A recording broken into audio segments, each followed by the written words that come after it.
আমরা কার কাছে যাব? আমাদের কি কেউ অভিভাবক নাই? বেকারদের কি কেউ অভিভাবক নাই? শনিবার চাকরিতে বয়সসীমা ৩৫ করে দ্রুত প্রজ্ঞাপনের দাবিতে গণভবন অভিমুখে মিছিল নিয়ে যাওয়ার সময় জাদুঘরের সামনে পুলিশের ব্যারিকেড ভেঙে দেন আন্দোলনকারীরা। ফলে শাহবাগে পুলিশের সঙ্গে সংঘর্ষের ঘটনা ঘটে। এ সময় আটক করা হয় ১৩ জনকে। রোববার সকাল থেকে ঢাকা বিশ্ববিদ্যালয়ের রাজু ভাস্কর্যের সামনে পূর্ব ঘোষিত অনশন কর্মসূচির সঙ্গে স্লোগানে আটককৃতদের মুক্তির দাবি জানান বয়সসীমা ৩৫ বছর প্রত্যাশী সমন্বয় পরিষদ।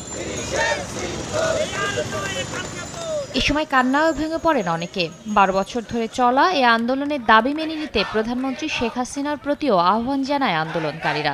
আমরা অযোগ্য নই, আমাদের যোগ্যতা প্রমাণের সুযোগ নাই। আমার বোনকে নিয়ে গেল, ওরে আল্লাহ! আমাদের এখানে কি অপরাধ, আমরা কি করেছি যে দেখেন আমার এই বোনটা কান্না করেছে, আমাদের ভাইদেরকে ভাই বোনদেরকে ধরে নিয়ে গেছে। ১, ২, ৩ ঢাকায় জমি জিতে নিন ১০০% ক্যাশব্যাক সহ ২০ কোটি টাকার পুরস্কার।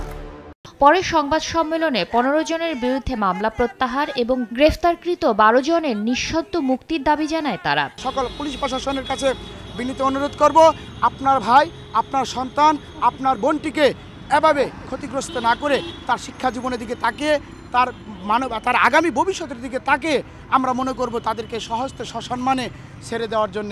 পুলিশ জানায় শনিবার আটক করা ১২ জনের বিরুদ্ধে রাষ্ট্রীয় কাজে বাধা দান, সড়ক অবরোধ, যানবাহনে হামলা, আত্মহনন চেষ্টার মতো অপরাধে মামলা হয়েছে।